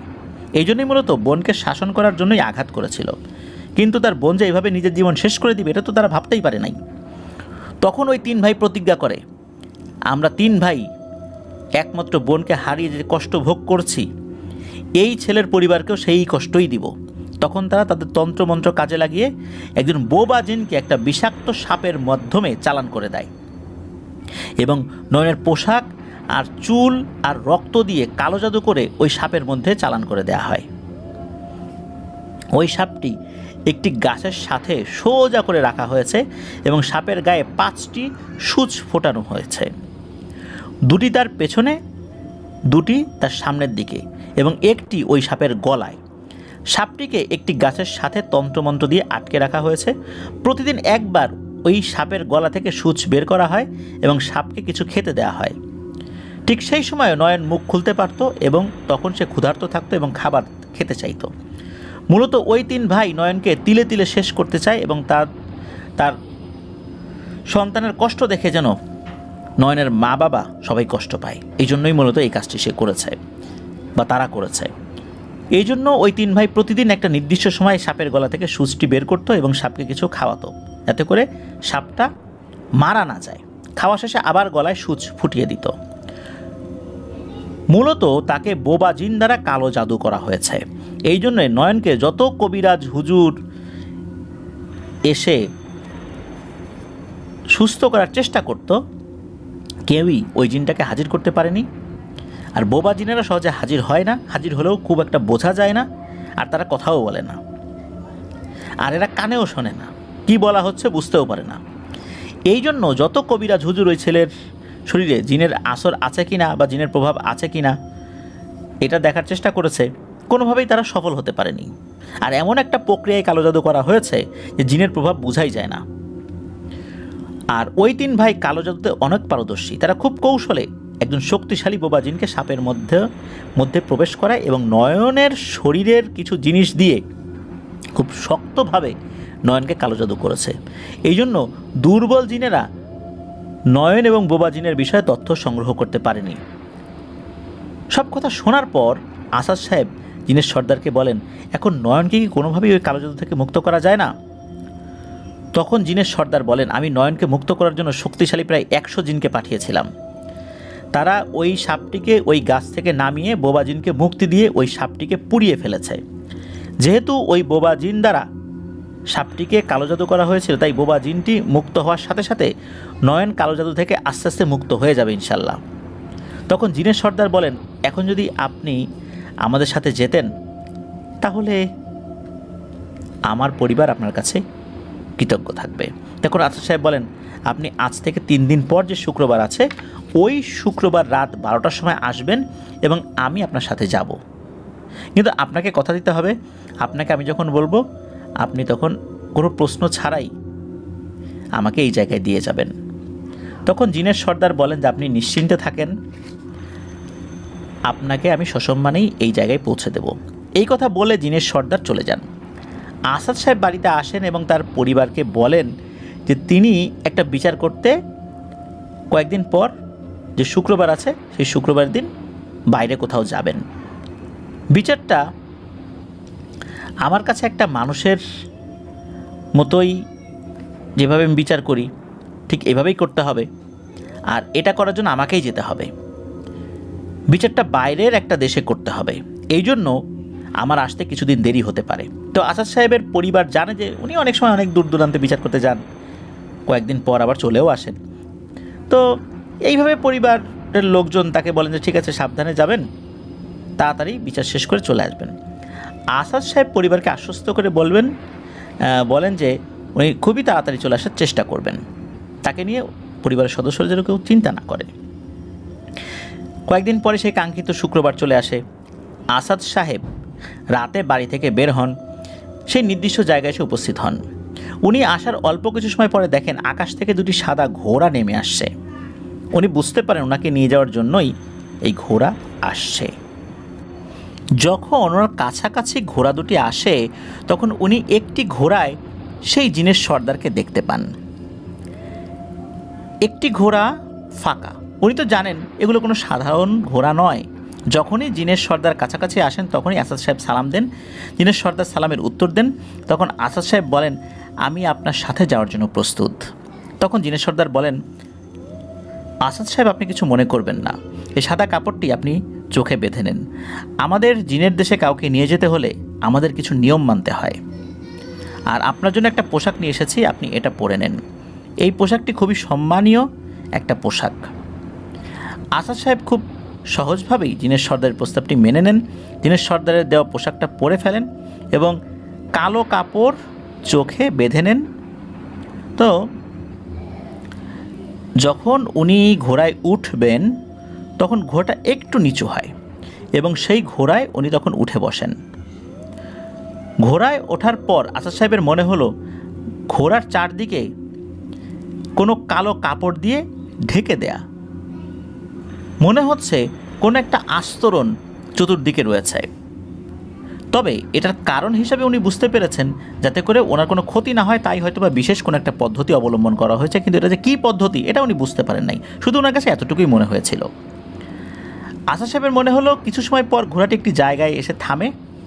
জিনের সর্দার আসাদ সাহেবের কাছে এসে চোখের বাঁধনটা খুলে দেন এবং ঘোড়া থেকে নামিয়ে দেন।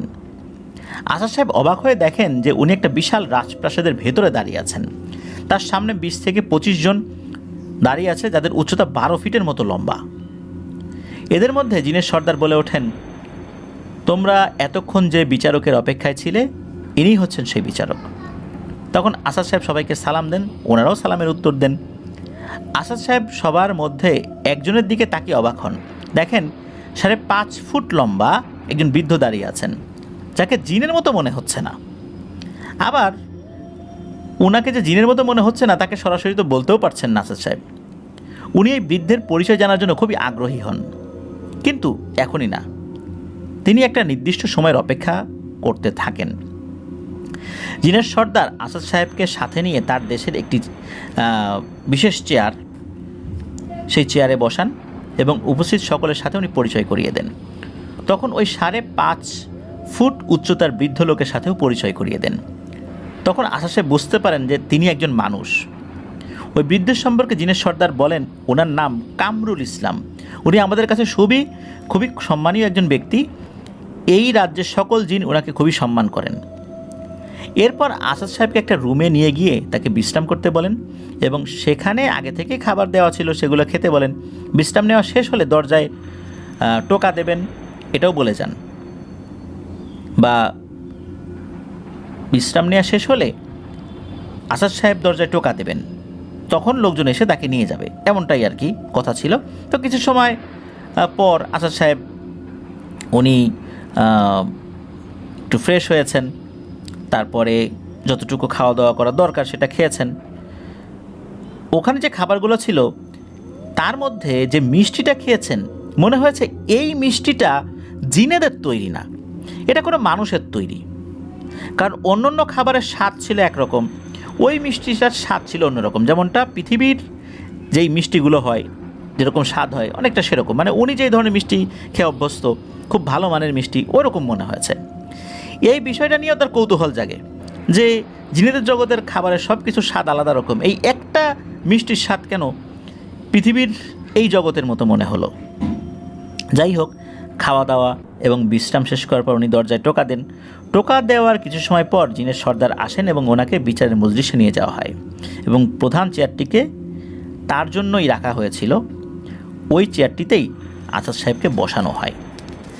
পাশেই একই রকম আরেকটি চেয়ারে জিনের সর্দার বসেন। তখন জিনের সর্দার তার যমজ দুটি ছেলেকে ডাকেন, তাদের সাথে আসাদ সাহেবের পরিচয় করিয়ে দেন।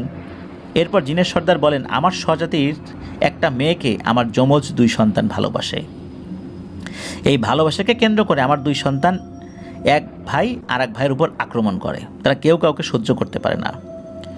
কিন্তু ওই মেয়ে তাকেই বিয়ে করবে আমি যাকে বলবো।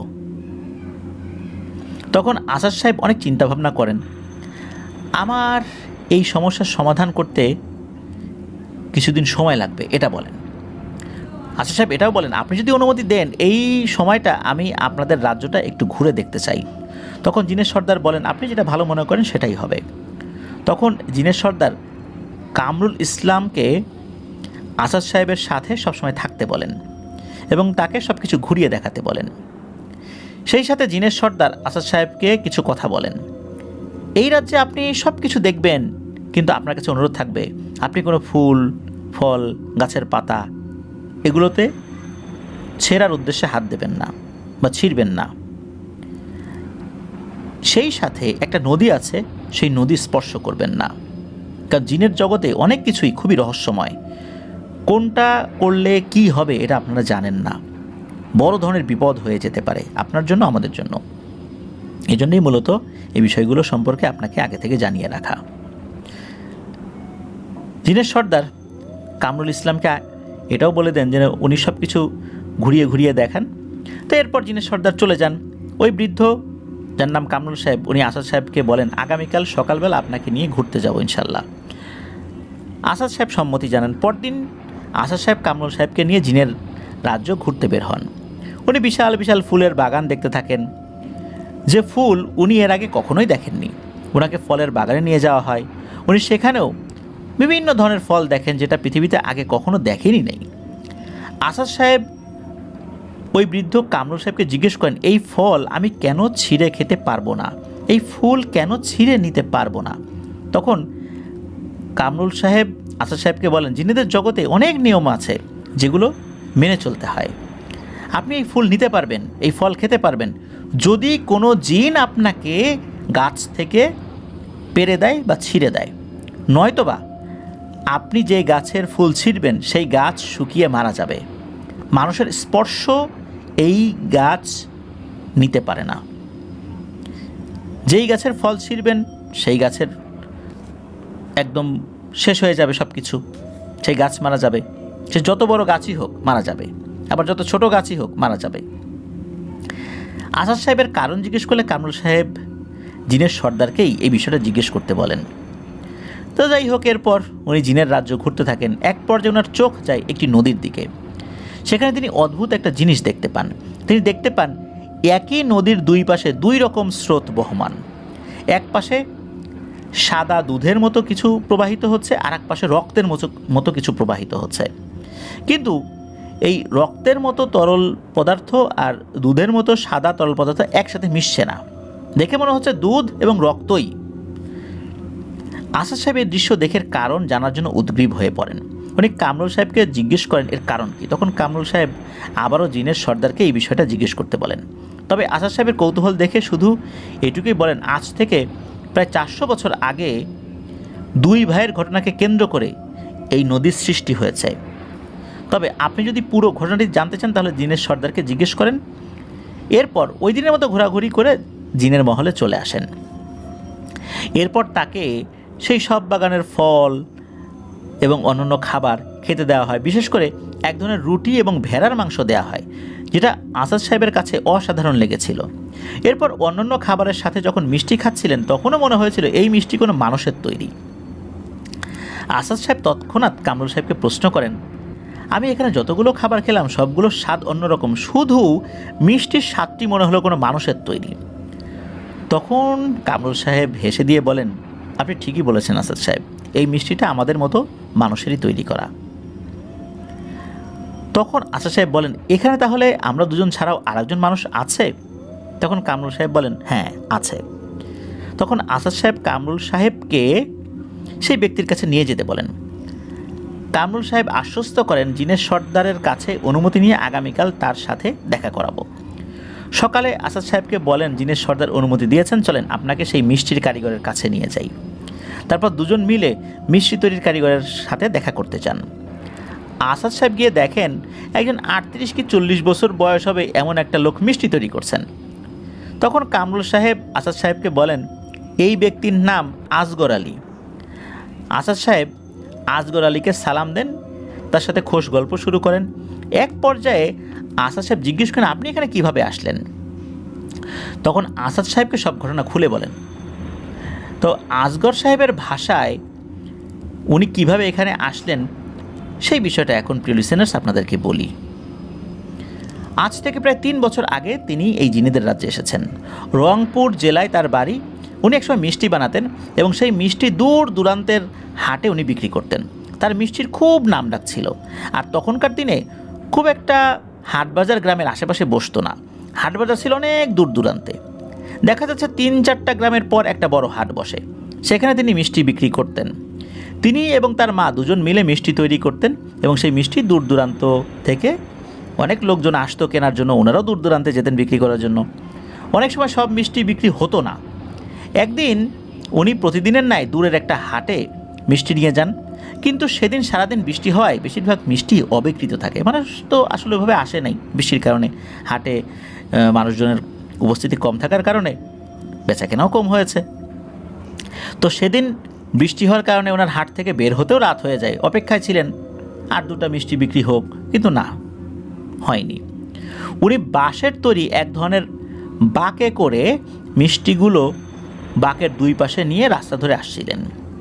ওই রাস্তার এক পাশে গাছের জঙ্গল পড়ে। আসার সময় দেখছেন একটা বড় বিড়াল অনেকগুলো বাচ্চা বিড়াল নিয়ে ওই জঙ্গলের পাশে রাস্তা পার হচ্ছে, এবং রাস্তা পার হয়ে বিড়ালগুলো দাঁড়িয়ে পড়ে এবং তার দিকে এক দৃষ্টিতে চেয়ে থাকে। বিড়ালগুলোকে দেখে মনে হচ্ছে তারা খুবই ক্ষুধার্ত, পেটে কিছুই নাই। তখন তার বিড়ালের উপর খুব মায়া হয়। বিড়ালগুলো যেখানে দাঁড়িয়ে আছে ওখানে মিষ্টিগুলো হাঁড়ি থেকে পাতার উপরে নামিয়ে দেন।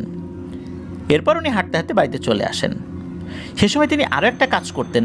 তাদের গ্রামে ঢুকতে একটি বট গাছ ছিল, সেই বট গাছের কাছে কবরস্থান ছিল। ওই কবরস্থানের সাথেই একজন লোক ছিল যিনি মূলত ওই কবরস্থানটি দেখাশোনা করতেন। তো যখনই মিষ্টি হাট থেকে ফেরত আসতো, মানে বিক্রি হতো না, অবিকৃত থাকতো, তখন ওই মিষ্টি কবরস্থান যে পাহারা দেয় তাকে এমনিতেই দিয়ে দিতেন, যতটুকুনি খেতে পারেন বা যতটুকু আছে, যতটুকু দেয়া যায় আর কি। এবং তার সাথে কিছু সময় বসে গল্প করতেন, বিভিন্ন বিষয়ে আলাপ আলোচনা করতেন, আবার হেঁটে বাসায় চলে আসতেন। এভাবেই কিন্তু ওই বৃদ্ধের সাথে ওনার একটা সুসম্পর্ক তৈরি হয়ে গিয়েছিল। এভাবেই কিন্তু দিনকাল চলছিল। একদিন উনি এসে ওই বটগাছের তলায় বসে বেশ চিন্তিত বিষণ্ণ ভাব নিয়ে ওই বৃদ্ধ লোকের সাথে কথা বলছিলেন। তখন ওই বৃদ্ধ লোকটি জিজ্ঞেস করে যে আজকে তোমার কি হলো? তখন এই যিনি ব্যক্তি উনি বলেন যে আসলে আমার 2টা কন্যা সন্তান, তার মধ্যে বড় কন্যাটা বিয়ের উপযুক্ত হয়েছে, কিন্তু টাকার অভাবে আমি বিয়ে দিতে পারছি না। আমার ঘরবাড়ির অবস্থা খুবই খারাপ। মিষ্টি বিক্রি করে যা লাভ হয় তাতে আমি কোনো রকমে বউ পোলাপান নিয়ে সংসারটা চালাই, কিন্তু আমি ঘরবাড়ি কীভাবে করব? আর ভালো করে ঘরবাড়ি না করলে ভালো সম্বন্ধ তো আসবে না, মেয়েটার বিয়ে হবে না। তো ঘরবাড়ি কীভাবে করবেন এটা শুনে বৃদ্ধ কিছুক্ষণ চিন্তা করেন। তারপর বৃদ্ধ বলেন, তোমাকে আমি একটা কাজ দিব, তুমি করতে পারবে? তখন ওই লোক বলেন, হ্যাঁ পারবো। তখন বৃদ্ধ বলেন যে কাজের বিনিময়ে তুমি অনেক টাকা পয়সা পাবে, কিন্তু তোমাকে পরিবার ছেড়ে 5 বছরের জন্য অন্য জায়গায় চলে যেতে হবে। এই 5 বছরের মধ্যে তুমি তোমার পরিবারের সাথে কোনো প্রকার সাক্ষাৎ করতে পারবে না। যেহেতু জীবনে পরিবারের জন্য অনেক কিছুই করতে পারো নাই, এই 5টা বছর অন্তত কষ্ট করো, আশা করছি পরিবারের জন্য ভালো কিছুই হবে ইনশাল্লাহ। তখন এই আজগর সাহেব বৃদ্ধের কথায় রাজি হয়ে যান, আর উনি এটাও বলেন যে ঠিক আছে আমি রাজি, আমাকে কী করতে হবে বলুন। তখন বৃদ্ধ বলে, তুমি তোমার পরিবারকে কীভাবে ম্যানেজ করবা তুমি দেখো, খালি বলবো যে আমি কিছুদিনের জন্য বাইরে যাচ্ছি, আমার আসতে অনেক দেরি হবে, আবার তাড়াতাড়ি চলে আসতে পারি, তবে তোমরা চিন্তা করো না, আমি ভারতে আমার এক পরিচিত লোক আছে, তার কাছে যাচ্ছি, তাদের সাথে ওখানে কিছুদিন কাজ করব, আর কাজ করলে অনেক টাকা পয়সা পাবো, তারপর সেই টাকা নিয়ে এসে ঘর বাড়ি করবো, মেয়েদের ভালো জায়গায় বিয়ে দিব। আমার পরিচিত একজন অল্প দিনে কাজ করে অনেক টাকা পয়সার মালিক হয়েছে, সেই পরিবার আমাকে নিয়ে যেতে রাজি হয়েছে। তো যাই হোক, এইভাবে আর কি উনি বলেছেন। এক পর্যায়ে পরিবারের লোকজন তাকে ভারতে যেতে দিতে রাজি হয়। সবার কাছ থেকে বিদায় নিয়ে ওই বৃদ্ধ লোকের কাছে চলে আসছেন। তখন বৃদ্ধ লোক বলে, তুমি আজ রাত্রে পাশের গ্রামে যে নদী আছে সেখানে থাকবা, আমি সময় মতো চলে আসব। আমি ওই বৃদ্ধের কথা মতো, অর্থাৎ এই যে আজগর সাহেব বলছেন যে আমি ওই বৃদ্ধের কথা মতো রাতে নদীর পাড়ে এসে দাঁড়িয়ে থাকি। মূলত ওই বৃদ্ধ নদীর যে জায়গাটাতে আসতে বলেছে সেখানে কোনো জনমানব নাই। কিছুক্ষণের মধ্যেই সুন্দর একটা নৌকা চলে আসে, এবং ওই নৌকায় যিনি ছিলেন একজন মানুষের মতোই দেখা যাচ্ছে, মানুষই মনে হচ্ছে। লোকটা বলে ওঠে যে ওই যে যেই বৃদ্ধ লোকটার সাথে আপনি বসে গল্প করেন কবরস্থানের ওখানে, ওই বৃদ্ধ লোকটি আমাকে পাঠিয়েছেন আপনাকে নিয়ে যেতে। তো বৃদ্ধ লোকের নাম শুনে নৌকায় উঠে পড়েছেন। অপর প্রান্তে যিনি আছেন তখনও তাকে কিন্তু এই আজগর সাহেব দেখেন নাই। এর মধ্যে হঠাৎ করে ওই লোক বলে ওঠেন যে আপনি ভয় পাবেন না, নৌকাটি শক্ত করে ধরুন, নৌকাটি এখন পানির নিচ দিয়ে যাবে। এই কথা বলার পরপরই নৌকাটি পানির নিচে নামতে থাকে। এর মধ্যে আজগর সাহেব ভয়ে জ্ঞান হারিয়ে ফেলেছেন। জ্ঞান ফিরে আসলে দেখেন যে উনি এই জিনেদের দেশে। তো তারপর ওনারা অনেক কথাই বলেন, মানে আজগর সাহেবের সাথে আরও অনেক কথাই হয়, আসাদ সাহেবের অনেক কথাই খুলে বলেন। তো এর মধ্যে নাকি একজন জিন কিছু বাচ্চা নিয়ে এসে বলে যে একদিন আপনি আমাদের কোনো কারণ ছাড়াই অনেকগুলো মিষ্টি খেতে দিয়েছিলেন, আমরা আপনার মিষ্টি খেয়ে খুবই তৃপ্তি পেয়েছিলাম এবং উপকারের মনোভাব দেখে আপনার প্রতি একটা ভালোবাসা সবসময় আমাদের মধ্যে কাজ করত। এই জন্য আপনি আসলে অনেক সময়ই দেখা যেত যে অবিকৃত মিষ্টি সন্ধ্যার পর ফেরত নিয়ে যেতেন। আমরা আবার মিষ্টিগুলো অদৃশ্য শক্তি বলে হাড়ি থেকে বের করে খেতাম, আবার কিছু কিছু মিষ্টির দাম রেখেও আসতাম আমাদের সাধ্য অনুযায়ী। এটা কিন্তু সবসময় করতাম না, হঠাৎ হঠাৎ করতাম। আপনিও টের পেতেন না, মাঝে মাঝে দেখতেন যে আপনার ঝুড়ির মধ্যে বা হাড়ির মধ্যে টাকা কোত্থেকে আসলো, মনে করতেন যে মনের ভুলে হয়তো বা রেখেছেন। আপনি হাড়ির মধ্যে মিষ্টির বদলে টাকা পয়সা পেতেন, কি মনে পড়েছে? তখন বুঝতে পেরেছেন এই আজগর সাহেব যে আসলেই তো তাই, এখন তো বুঝতে পারছি হাড়ির মধ্যে মিষ্টির বদলে কেন টাকা পেতাম। তো যাই হোক, এটাই ছিল আজগর সাহেবের ঘটনা। আজগর সাহেব বলেন যে এই ছিল আমার ঘটনা, তবে এখানকার যে সকল জিন রয়েছে তারা প্রত্যেকেই ভালো মানের। আসাদ সাহেব এবং আজগর মিয়ার সাথে কথা বলে আবার কামরুল সাহেবের সাথে রাজপ্রাসাদে উনি ফেরত আসেন এবং তিনি এই কামরুল সাহেবের সাথে কথোপকথনের এক পর্যায়ে জিজ্ঞেস করেন যে কামরুল সাহেব এখানে কীভাবে আসছেন। কামরুল সাহেব প্রথমে তার বিষয় বলতে রাজি হন না, কিন্তু আসাদ সাহেবের জোরাজুরিতে এক পর্যায়ে রাজি হয়ে যান। তিনি বলেন যে আমি এখানে প্রায় 30 বছরের বেশি সময় রয়েছি। এইবার কামরুল সাহেব কীভাবে জিনের জগতে আসলেন সেইটা উনি বলতে থাকেন ওনার ভাষায়। বলছেন কামরুল সাহেব, আমার বয়স তখন 40-এর কিছু বেশি। আমার বাড়ি পাকিস্তানের সিন্ধু নদীর তীরবর্তী একটি গ্রামে। আমি, আমার স্ত্রী এবং 2 কন্যাকে নিয়ে সুখের সংসার। আমি বিভিন্ন কবরস্থান পরিষ্কার করতাম। যেমন ধরুন, একটি কবরস্থান দীর্ঘদিন ধরে পরিষ্কার না করলে ঝোপঝাড় জঙ্গলের মতো হয়ে যায়। আমি মূলত সেই ঝোপঝাড় পরিষ্কার করতাম, পাশাপাশি গোরখোদকের কাজও করতাম, অর্থাৎ কবর খুঁড়তাম। এলাকার কোনো মানুষ বা আশেপাশের গ্রামের কেউ মারা গেলেও অনেক সময় আমাকে কবর খোঁড়ার জন্য ডাকতো এবং এইসব কাজ করতে আমার কখনোই কোনো ভয় করতো না। একদিন পাশের গ্রামে একটি কবর খুঁড়তে গিয়ে দেখি মাটির তলায় একটা মোটা লোহার শিকল। আমি যতই খুঁড়তে থাকি লোহার শিকল ততই নিচে পেতে থাকি। একটা সময় মনে হলো এই শিকলের নিচে হয়তো কোনো কিছু আছে। আমি ওই কবরটি মাটি দিয়ে ঢেকে দেই এবং অন্য আর এক জায়গায় কবর খুঁড়ে সেখানে দাফন করি এবং বাড়ি চলে আসি। এরপর আমার মাথায় একটা চিন্তা ঢুকে যায়, মাটির নিচে এত লোহার শিকল কোথা থেকে আসলো। একটা সময় সিদ্ধান্ত নেই ওই শিকলের শেষ পর্যন্ত দেখতে চাই যে ওখানে কি আছে। তো পরদিন ওই গ্রামে আসেন একজন ব্যক্তি। তো উনি মূলত কবরস্থানের কমিটির একজন সদস্য। কবরস্থানটা পরিষ্কার করার কথা উনি বলছেন। ওই কবরস্থানটা সেই কবরস্থান যেখানে উনি কবর খুঁড়তে গিয়ে শিকল দেখেছিলেন। তো এরপর এই যে যিনি বলছেন ঘটনাটা, কামরুল সাহেব, উনি বলেন যে আমি বিনা পয়সায় কবরস্থানটি পরিষ্কার করে দিব। তো কমিটির ওই সদস্য রাজি হয়ে যান। উনি বিকালের দিকে কবরস্থানের পরিষ্কারের কাজ শুরু করেছেন। যেহেতু কবরস্থানটি গ্রাম থেকে দূরে, জায়গাটি নির্জন হওয়ার কারণে মানুষজন খুব একটা আসতো না। তো আসাদ সাহেব বলছেন যে সেই রাত পর্যন্ত, আসাদ সাহেব না মানে কামরুল সাহেব বলছেন যে সেই রাত পর্যন্ত অনেকটা জায়গা পরিষ্কার করার পর যখন আমার মনে হলো যে এখানে কেউ আর আসার সম্ভাবনা নাই, তখন একটি হারিকেন ধরিয়ে ওই জায়গাটি খুঁড়তে থাকি।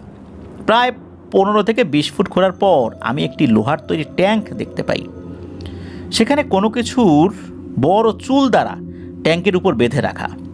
আমি মাটির উপরে উঠে লোহার শিকল টান দিয়ে উপরে তুলি এবং সেই ট্যাঙ্কের তালা ভেঙে ফেলি আর চুলগুলো হাত দিয়ে ট্যাঙ্ক থেকে সরিয়ে ফেলি।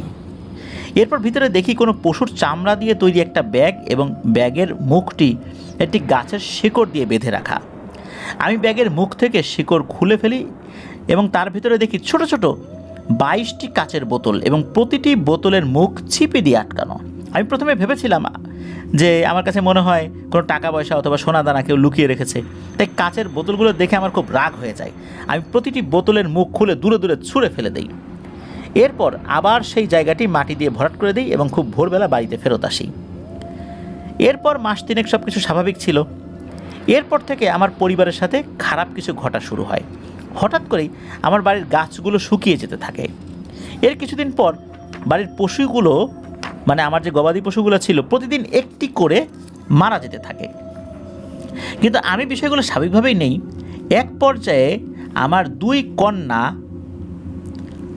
আম বাগান থেকে ফেরার পর একসাথে অসুস্থ হয়ে পড়ে।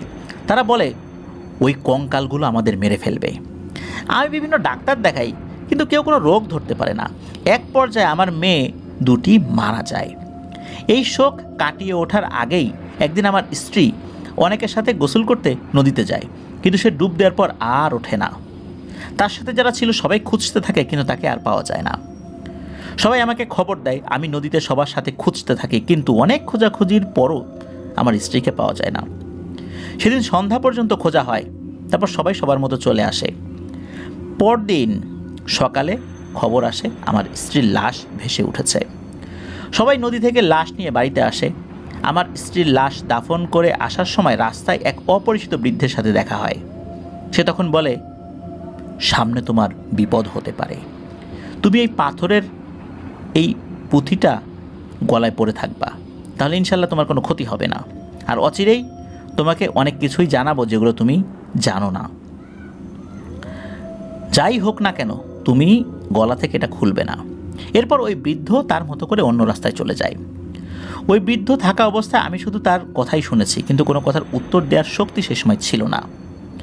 এরপর থেকে আমি প্রতি রাত্রেই বাড়ির আশেপাশে অনেক ধরনের শব্দ শুনতাম। মনে হতো কোনো বড় জন্তু বাড়ির আশেপাশে হেঁটে বেড়াচ্ছে, আর সেই শব্দে ঘর বাড়ি সব কাঁপছে। এরপর মাঝরাতে খুব ভয়ঙ্কর কিছু শব্দ শুনতাম। এভাবে কিছুদিন যাওয়ার পর সেই বৃদ্ধ লোকটি রাতে তার বাড়িতে, অর্থাৎ কামরুল সাহেবের বাড়িতে আসেন। কামরুল সাহেব বলেন, সেই বৃদ্ধ আমাকে সব ঘটনা খুলে বলেন কিভাবে তার জীবনে এত কালো অধ্যায় নেমে এসেছে।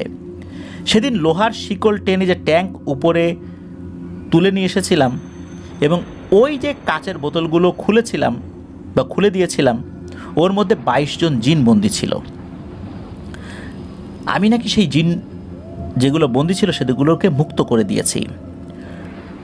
ওই জিনগুলোকে বন্দী করেছিল একজন কাপালিক, যে তন্ত্র মন্ত্র দিয়ে কালো জাদু করে মানুষের ক্ষতি করত।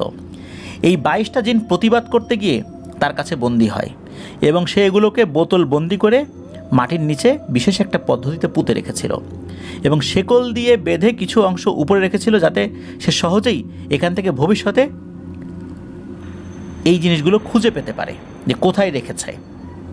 মাটির নিচে রাখলে অনেক সময় হারিয়ে যায়, কোথায় রেখেছে শনাক্ত করতে কষ্ট হয়। এই জন্য শেকলটা ছিল একটা চিহ্ন।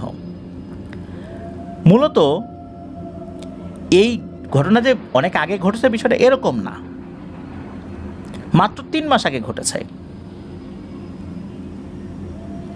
কামরুল সাহেব বলেন যে আমি এই ঘটনা ঘটানোর 3 মাস পর ওই কাপালিক বুঝতে পারে এই ঘটনা ঘটে গেছে। তারপর সে কাপালিকের অনুগত পিশাচ শ্রেণীর জিনগুলোকে দিয়ে প্রথমে বাড়ির গাছপালাগুলো, তারপর পশুগুলো, এরপর 2 মেয়ে, সবশেষে আমার স্ত্রীকে হত্যা করেছে। মূলত এই কথাগুলো ওই বৃদ্ধ বলছিলেন। বৃদ্ধ আরও বলেন যে আপনার মেয়ে দুটি একদিন আম বাগানে যায় কিছু আম কুড়িয়ে আনতে। মেয়ে দুটি যখন এ গাছ ও গাছের নিচে আম খুঁজছিল, তখন 4টি পিশাচ জিন একসাথে কঙ্কালের রূপ নিয়ে গাছ থেকে নেমে আসছিল। এইটা দেখে ওই মেয়ে দুটি অনেক ভয় পেয়ে যায়। এই ভয় থেকেই মূলত আপনার মেয়ে দুটি মারা যায়। আর আপনার স্ত্রী সেদিন নদীতে গোসল করতে যান, উনি যখনই ডুব দেন তখনই 2টি সাপ তার পাকে পেঁচিয়ে ধরে এবং পেঁচিয়ে টানতে টানতে পানির নিচে নিয়ে যায়। আরও 2টি সাপ তার গলায় পেঁচিয়ে ধরে। আপনার স্ত্রী একটি সাপের গলা খুব শক্তভাবে ধরে ফেলেছিল পানির মধ্যে ডুবে থেকেই, যার কারণে সাপরূপী একটি পিশাচ জিন মারা যায়। এই জন্য আপনার স্ত্রীকে তারা অনেক গভীরে নিয়ে গিয়ে শ্বাসরোধ করে হত্যা করে এবং লাশ ভেসে উঠতে পরদিন পর্যন্ত দেরি হয়। ওই বৃদ্ধ বলেন, আমরা বুঝতে পারিনি ওই কাপালিক পিশাচ জিনদের দ্বারা আপনার এত বড় ক্ষতি করবে। আপনি আমাদের গোত্রের 22 জন জিনকে মুক্ত করেছেন, এই জন্য আমাদের জিনের সর্দার সহ সবাই আমরা আপনার কাছে ঋণী। আমরা গতকাল ওই কাপালিককে হত্যা করেছি। ওই কাপালিক নদীর একটা জায়গায় গোসল করতে নামে এবং ভুলবশত সে তাকে বন্ধ করতে ভুলে যায়। এই সুযোগে আমরা মূলত তাকে আক্রমণ করি এবং আমাদের গোত্রের 40 জন শক্তিশালী জিন নিয়ে গিয়ে ওই কাপালিককে সিন্ধু নদীর মধ্যেই ডুবিয়ে হত্যা করি এবং তার লাশ ছিন্ন ভিন্ন করে ফেলি। আর তার সাথে থাকা যে পিশাচ শ্রেণী জিনগুলো আছে সেগুলো ভয়ে পালিয়ে যায়। তাদেরকে আটক না করা পর্যন্ত আমাদের কিন্তু বিশ্রাম নেওয়ার সুযোগ নাই। তবে আমরা আপনাকে আমাদের জগতে নিয়ে যেতে চাই। পরে পিশাচগুলোকে আটক অথবা হত্যা করা হয়ে গেলে আপনি আবার আপনার পৃথিবীতে চলে আসবেন। ভেবে দেখুন, এই পৃথিবীতে আপনার এখন আপনজন বলে কেউ নাই। আপনি আমাদের গোত্রের জিনদেরকে মুক্ত করতে গিয়ে নিজের অজান্তেই মুক্ত করে ফেলেছেন, আমাদের উপকার করেছেন, কিন্তু এই কারণে আপনি আপনার পরিবারের সদস্যদেরকে হারিয়েছেন। সুতরাং আমাদের সাথে চলুন, আমাদের সাথে থাকবেন নির্দিষ্ট সময় পর্যন্ত। সেই থেকে উনি এখানেই আছেন। আর ওই পিশাচগুলোকে হত্যা করা হয়েছে, কিন্তু কামরুল সাহেব উনি আর পৃথিবীর এই জগতে ফেরত আসেন নাই, কারণ এখানে ওনার কেউই নাই, এদের সাথেই রয়ে গেছেন, এরাই এখন আত্মীয় স্বজন হয়ে গেছে। যাই হোক, আসাদ সাহেব সব কথা শোনার পর কামরুল সাহেবকে সান্ত্বনা দেন এবং বলেন, আপনি চাইলে আমার সাথে আমার বাড়িতে থাকতে পারেন। তখন তিনি বলেন যে আমার আর পৃথিবীর জগতে ফেরত যাওয়ার ইচ্ছা নাই, বাকিটা জীবন এখানেই কাটিয়ে যেতে চাই। উনি এটাও বলেন যে আমার মৃত্যু হলে আমার 2 মেয়ের কবরের পাশে জিনেরা যেন দাফন করে দেয় সেই ওসিয়ত করে রেখেছি। এ কথা বলার পর কামরুল সাহেব উনি বিদায় নিয়ে আসাদ সাহেবের রুম থেকে বের হয়ে আসেন। পরদিন আসাদ সাহেব জিনের সর্দার, তার পরিবার এবং যেই মেয়েকে 2 যমজ ভাই ভালোবাসে এদের সবাইকেই ওই মেয়ের পরিবার সহ উনি ডেকে পাঠান। সেই সাথে ওই আজগর মিষ্টিওয়ালাকেও ডেকে পাঠান। সবাই জিনের রাজপ্রাসাদে চলে আসেন এবং জিনের সর্দার আসাদ সাহেবকে অনুমতি দেন বিচার শুরু করার জন্য। আসাদ সাহেব প্রথমেই 2 ভাইকে জিজ্ঞেস করেন যে তিনি যে রায় দিবেন সেটা তারা মানবে কিনা। 2 ভাই সম্মতি জানায় যে রায় উনি দিবেন সেটাই তারা মেনে নেবেন। তিনি মেয়ে এবং মেয়ের পরিবারকে জিজ্ঞেস করেন তারা রায় মানবে কিনা, তারাও সম্মতি জানায়। তখন আসাদ সাহেব জিনের সর্দারকে বলেন, আপনার মৃত্যুর পর আপনার পরিবার থেকে কে সর্দার হবে?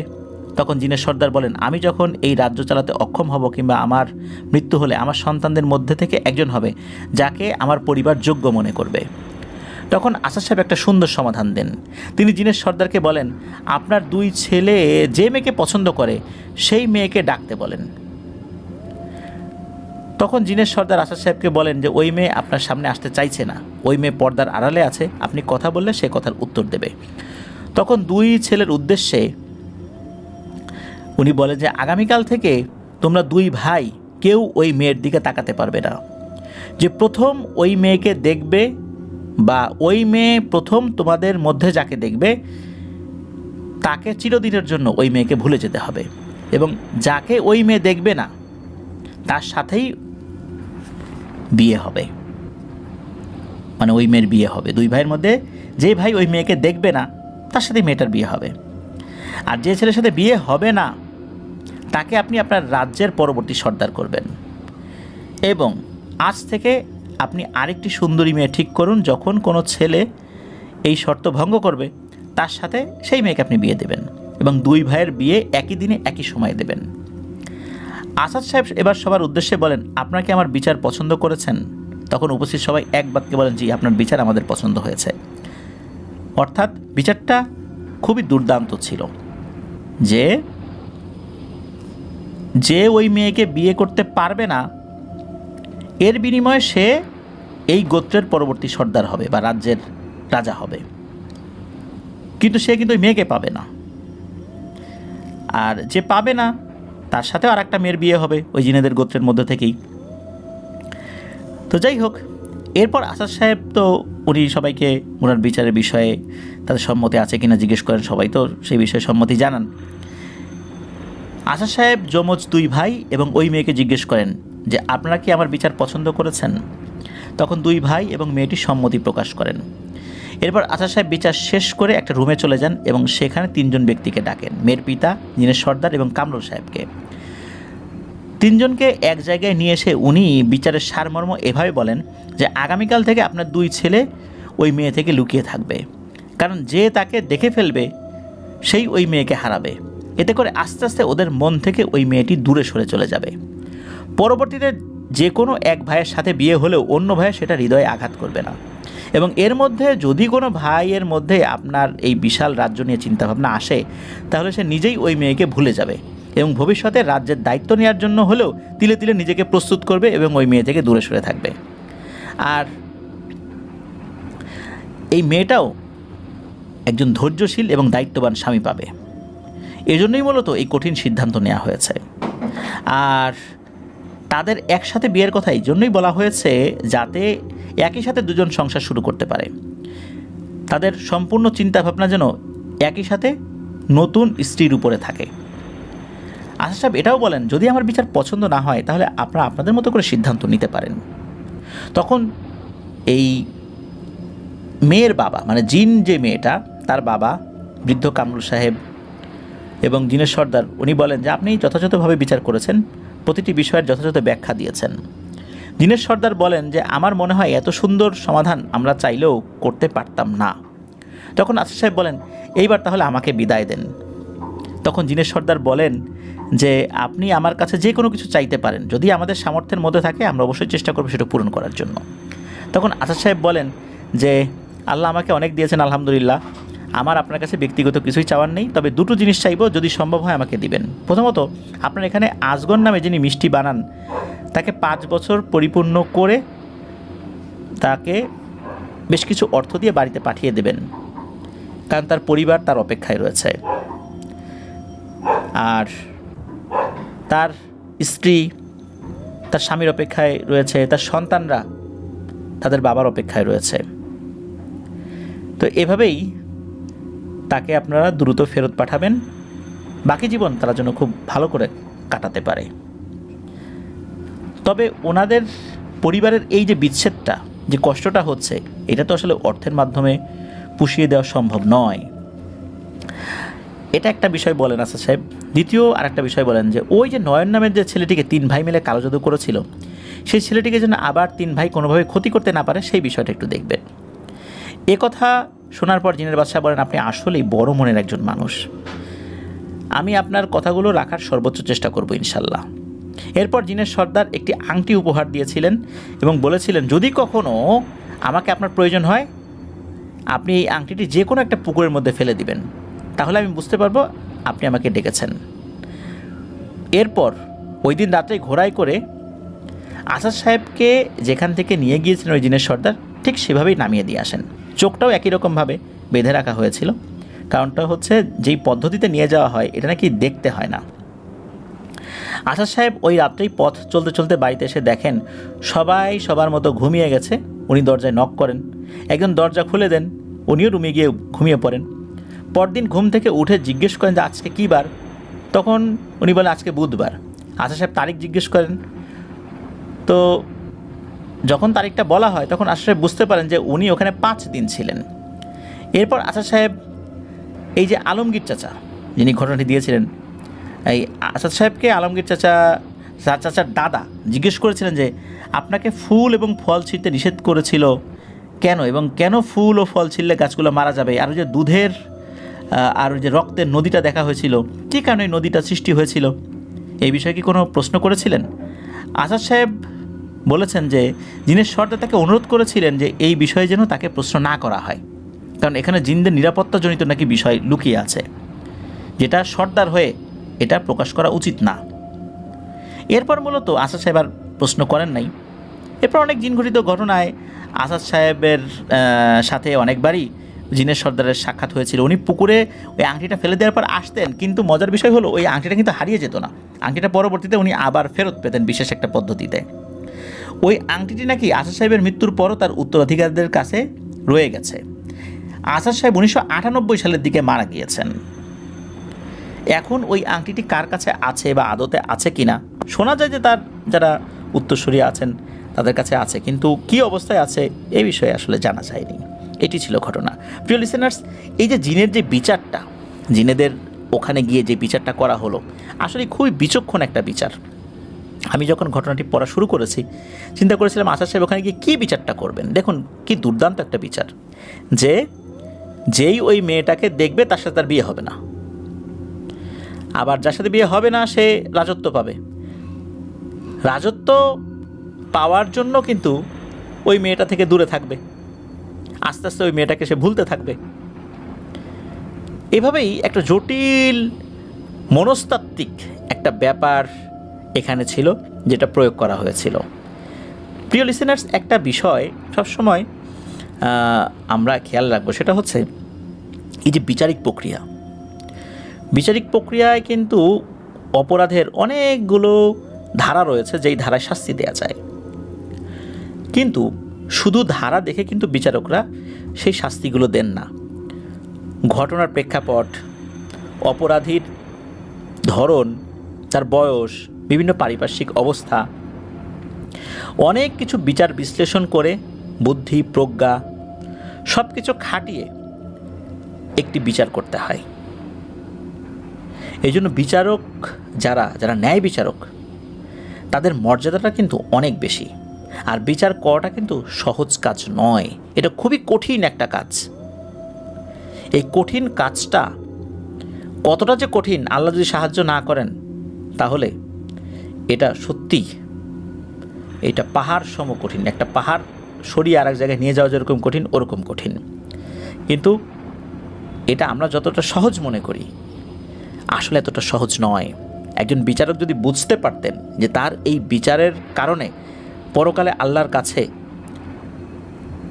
এটার সম্পর্কে ব্যাখ্যা দিতে হবে, প্রত্যেকটা বিচারের ব্যাখ্যা দিতে হবে, তাহলে বিচারিক প্রক্রিয়ায় কখনো তাড়াহুড়া করা হতো না, ধীরে সুস্থে বিচার কার্য শেষ করতে হতো এবং খুব বিচক্ষণতার সাথে বিচার কার্যগুলো শেষ করতে হতো। আর প্রতিটা বিচার কার্যের সাথে একটা মনস্তাত্ত্বিক ব্যাপার জড়িত আছে। এই বিষয়গুলো বিচারকদের কিন্তু মাথায় রাখতে হয়। অনেক সময় আমরা বিভিন্ন বিচার দেখে যদি সেটা কোনো পক্ষপাতিত্বমূলক বিচার না হয়, যেটা আমরা বাহ্যিকভাবে দেখি যে অনেক বিচার সেটা ন্যায় বিচার হয়েছে, আবার অনেক বিচার দেখা যায় যে সেটা ন্যায় বিচার হয়নি। যেগুলো ন্যায় বিচার হয়নি সেই বিষয়ে আমি কথা বলবো না, যেগুলো ন্যায় বিচার হয়েছে সেখানে বলতে চাই যে অনেক সময় আমরা বুঝতে পারি না যে বিচারক কেন এই রায়টা দিয়েছেন, কারণ তার আসলে ওভাবে ব্যাখ্যা করার মতো অবকাশ থাকে না। সব কিছু লিখিত আকারে রায়ে দেয়া যায় না, কিছু বিষয় তার মাথার মধ্যেই থাকে, হয়তোবা কখনোই সেগুলো প্রকাশিত হয় না যে উনি কোন প্রেক্ষাপটে রায়টি এভাবে দিয়েছিলেন। যারা সৎ বিচারক রয়েছেন সকলের জন্য দোয়া, ভালোবাসা। আমরাও যেন জীবনের প্রতিটা ক্ষেত্রে আমাদের যদি কোনো বিষয়ে সুযোগ আছে, কোনো বিষয় ফয়সালা করে দেওয়ার জন্য, আমরাও যেন ন্যায়পরায়ণতা বজায় রাখতে পারি। আল্লাহ সেই তৌফিক আমাদেরকে দান করুন। ধন্যবাদ জানাচ্ছি হাফিজ ভাইকে, চমৎকার একটি ঘটনা আপনি পাঠিয়েছিলেন, যেই ঘটনাটি ভয়ের শিহরণ বইয়ে প্রকাশিত হয়েছিল। ধন্যবাদ জানাচ্ছি লিসেনারদের যারা ধৈর্য ধরে পুরো সময়টা আমাদের সাথে ছিলেন। প্রিয় লিসেনার্স, আগামীকাল শনির রাতে নতুন আরও একটি টপিক নিয়ে হাজির হচ্ছি।